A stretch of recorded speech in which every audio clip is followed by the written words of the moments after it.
Hello, welcome back to Frogboy X1 Gaming. I'm Andrew, and yes, we're back in the bougie room so that we can talk about a very important thing that has got me a little bit messed up about the console gaming and just how I'm seeing games in general right now.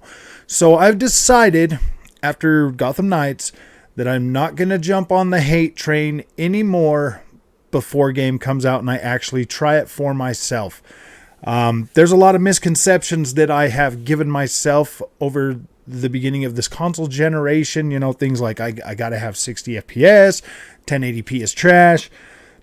Just all of these things that have literally turned out to not be as detrimental as I once thought after playing the game. So we go back to Dying Light 2. Dying Light 2 was the first game that came out, and we were like, oh man, I ain't playing 1080p at 60 frames a second. And I jumped on that hate wagon, and then I played the game, and it wasn't so bad, and it turned out to be actually okay. And then they fixed it and made it even better. And yes, our constant demanding better for these games has been paying off. They have been updating them and making them better. So I don't necessarily want us to quit that. I'm not saying that at all. I'm saying that there are some things that not all developers are going to be the same. Like, they're not all going to be the same. Warner Brothers, if you go back and you look at, you know, Rocksteady's Gotham or Arkham Knight series and all of those were highly customized Unreal Engine 3 engines that they were using to build those games. They went full on Unreal Engine 4 with Gotham Knights. So it's a little bit different, and Gotham Knights does not run that great on PC. Like, it's one of them games that's like really got me questioning, you know, like did I really like seriously, it's got me so irritated with the PC thing right now that I don't want to get like in that little freaking loop of like, oh my gosh, I got to upgrade. I don't want to be, I can't afford to do that. Like, I can't afford to upgrade my graphics card every time a new one comes out. And I can't afford to run out and buy the most expensive one every time a graphic card comes out. 3080 is literally my budget. That was my budget. And that's actually a little bit over my budget, to be completely honest with you. I'm not making tons and tons of money on this YouTube channel. I'm lucky if I get like a little over $300 a month from ad revenue and stuff from this channel. And I've always been honest with the community, and I've always, you know, tried to, you know, let people know. And like it is frustrating to run a YouTube channel, because there's a lot of negativity about games out there. Like, just so much negativity. I put out, you know, my review for Call of Duty Modern Warfare 2. That's one of the best campaigns I've ever played. It looked incredible. It felt great. It was fun. I loved the actual gameplay and the new mechanics that they put into that really changes that experience.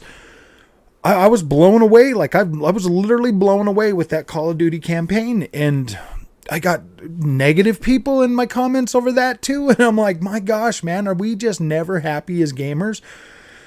Like, literally, we're never happy. Nobody's ever happy. I can't make every single person happy when it comes to any of the content that I put out. I put out my opinions. These are my opinions that I derive from my own playing the games and testing them. I don't sit and watch anybody else's reviews. I don't listen to what they got to say about it. I put out my thoughts. When we heard that Gotham Knights was going to run at 30 frames per second on console, I was irritated about that. I was upset about that. I've made 2-3 videos on that about how that's just no, and telling people to wait until it goes on sale. And I do still stand by that. I did buy it at launch. I needed to put my money where my mouth was, because I put out those videos and people watch them. A lot of people watch those. So I needed to I needed to make sure that was the way it was going to be. Now, I bought the PC version. I played that for 4.5 hours. It's unoptimized. It needs a lot of work. There's no reason it should be using that much VRAM for 1440p, and it's ridiculous. So I tried to get a refund on that. They told me no, but I had already bought the Xbox copy before they told me no. So now I have 2 copies of that game. So I doubly put my money where my mouth was on that game. And even after buying 2 copies, I am not upset about Gotham Knights. Like, I'm not upset that I own it on PC and Xbox. Like, I'm not. I feel fine about it. Hopefully the PC version will one day get fixed, or, you know, they'll get that optimized, they'll get that worked out, and then it'll be a playable experience on that. But as it sits right now, I'm not upset about it. I'm really not upset about it. Yeah, it wasn't planned. It wasn't something that I was expecting to have to do, and that is frustrating because it is kind of a waste of money. But I did learn a valuable lesson. Don't try to skirt the tax, because it will come back and bite you in the butt if you try to save that $10 by buying the PC version. From now on, anything that's built on Unreal Engine, I will not buy the PC version over the console version ever again. I don't care if the game is 30 frames a second or not. This channel is designed to help you understand what you're going to buy. And I try to do that the best way for everybody. When it comes to open world games, I'm rarely ever upset with them as long as the world is interesting and I can run around and have fun and explore that. I'm usually okay with that. That really does count for like half of it. I like the world in Gotham Knights. I like it. It looks great. You can either put it on like vibrant colors and it looks cool, or you could put it on dark colors and have it on the like your OLED and have it calibrated, and it looks good either way. Like I'm happy with it either way, like the dark and gritty or the bright and vibrant. Like it looks cool either way. Really like the combat. I really like the combat. Robin is, you know, one of my favorite DC characters too. I really like Robin. I got me a new outfit with Robin. I like his fighting style. I like the stealth aspect of his build. And I like the dodge more than I like the the counter on the Arkham series. I like the dodge mechanic a lot better than I like the animations for the for the counters. Now, I'm not saying the counters are bad. Like, I'm just saying that I personally prefer the new dodge mechanic over the counter mechanic from the older Batmans. It was cool. I did like it. Don't get me wrong. It was very, very, very cool. But I do like the dodge mechanic a lot better. A lot better. It feels more fluid in the combat for me anyways. So I really appreciate that. The atmosphere. I really like the atmosphere in this game. So there's more things inside Gotham Knights that actually that I actually like, that kind of make the 30 FPS thing not so bad. And I mean, like, we went through a whole generation of playing 30 frames per second open world games. When I first played Assassin's Creed Valhalla this generation at 60 frames a second, I swore that I'm not going back to open world games that are 30 frames a second. And I did, and I wrote them off, and I've been snobby about it. But I get to a point where a game like Gotham Knights comes out that I'm really, really interested in. From the moment I saw that game, I was like, I want to play that. There's nothing that's going to stop me from playing something that I want to play. 30 frames a second isn't going to stop me. Freaking 1080p's not going to stop me. None of that's going to stop me from buying and playing a game I want to play. So that's where I'm at with this. I don't want... I don't really want to be a negative dude on Twitter. Like, I don't. I don't. Like, I do get a lot of clicks from the negativity stuff, because that's what sells. That's what everybody wants to see. And I don't feel right. I don't necessarily feel right after making those types of videos. I feel like, gosh, man. But then I hope that, like, maybe someday, you know, like, if you keep watching this content, if you subscribed and you keep watching this content, maybe we can all move away from that together, you know, as this channel grows and expands. Maybe we can find a better way to, like, express ourselves and express our frustrations and our criticism with the things that we don't like in gaming, and find a better approach. Because, yeah, I mean, I get the whole like negativity stuff. Like, I get it. Like, I 100% understand it. And yes, I do, use it and I do participate in it because I'm only human, man. I'm not perfect. And there's things that obviously make me frustrated, and I have a platform and I use it and I'm like, dude, that goes against the whole ethos of this channel. Like it does. Like I ask you to give me a platform so I can use it to do good. And I want to do good with that. And I don't want to like convince you to run out and buy games. They're like, because if 30 FPS is really going to bug you that much, oh man, like it doesn't matter to everybody. You know what I mean? If it matters to you, it doesn't matter to everybody. So, I mean, it's interesting, man. Like it's so interesting. I said the same stuff with Dying Light, and then I played the game and I was like, all right, that's not so bad. And now I'm playing Gotham Knights and I'm really enjoying Gotham Knights. I think it is a really cool open world DC game. A lot of people are still going on and on and on about the bat cycle speed and the empty world. And it's like, dude, I've sat here and I've watched, some of the stuff that other people have put out now. And I'm like, wow, man, they really do try to make it look as uninspiring as possible. And I can only assume it's because God of War's coming out in 2 weeks. And they know they knew there was nothing they could do to try to stop Call of Duty. Like they already knew that. So Gotham Knights, they're doing it. I feel like everybody's doing everything in their power to make this game look bad so that people have money in their pockets when God of War comes out. And I mean, the same thing happened with The Last of Us 1. We had Saints Row. Saints Row came out around the time of The Last of Us 1. Everybody went to town destroying Saints Row. And dude, I wasn't seeing none of those problems that they were having. They were showing content with terrible pop-in, with things just all stuttering, people getting stuck in the environment, like all kinds of negative content that they were finding and like sticking in this. Like they purposely added all of that stuff to that content. And my whole playthrough on the Xbox Series X, I didn't see that stuff, guys. I didn't see it, and I streamed 90% of my footage for you guys. So I don't know. I don't agree with the way they came out and just completely trashed that game.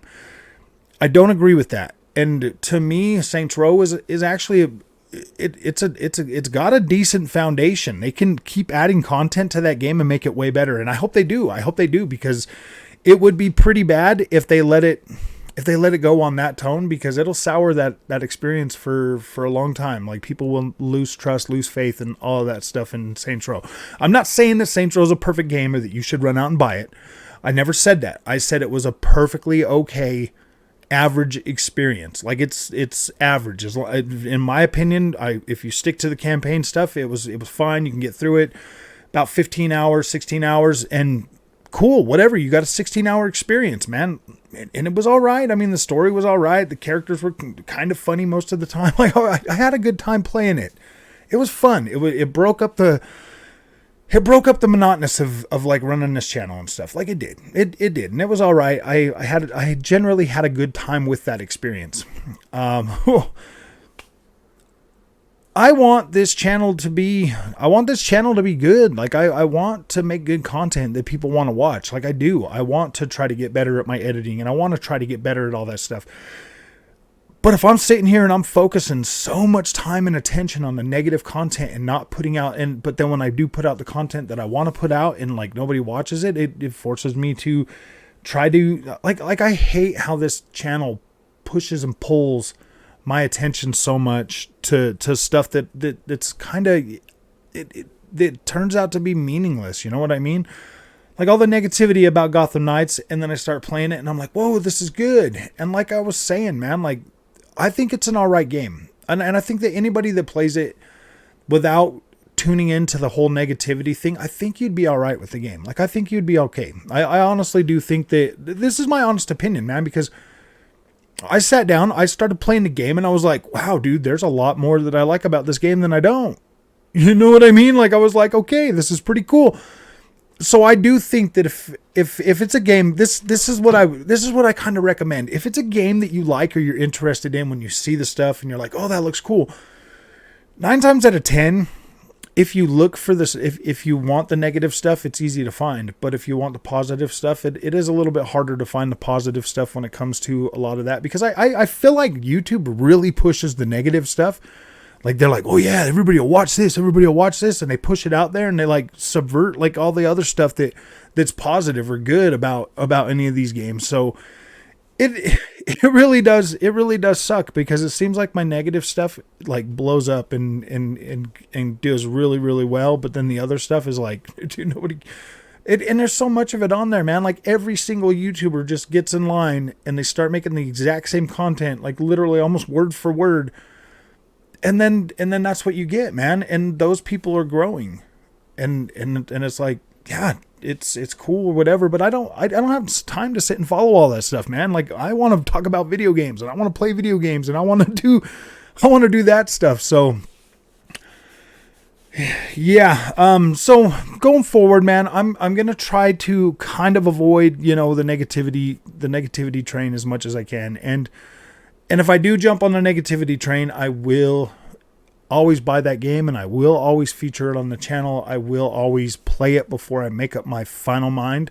And as it sits right now, after the amount of time I have in Gotham Knights, like I'm still okay with this game. Like I'm happy with it. I'm going to be spending the rest of the day probably playing it because it's cool. I like it. I like being in the world. I like exploring. I like figuring this stuff out. Like I'm having fun with it. I'm generally having fun with it, and the 30 frames per second thing is really not bugging me as much as I thought it would. Not even on the OLED. Like it does feel pretty decent. But if you turn on 120 hertz mode and you flip on VRR support, it actually does get rid of that. The low frame rate compensation kicks in, and it really does lessen that judder like to the point where it's like not even there. And it actually improves the latency and all of that stuff, like so it is pretty cool. It does work. That's definitely a way to experience this game. If you have 120 hertz support and you have VRR support, go ahead, flick those on and see if that will straighten out your image a little bit and maybe help it be a little better for you, so that you don't have to deal with that judder, especially if you have an OLED, man. The OLED judder on 30 frames per second is pretty tough. A lot of people making videos out there, Gaming Tech USA or Gaming Tech, he's making videos about it, because it does. In certain games, it really does. The flicker's worse in some games than it is in others. Like Horizon Forbidden West, the flicker is way worse in that game than it is in the Gotham Knights. So that's something to think about.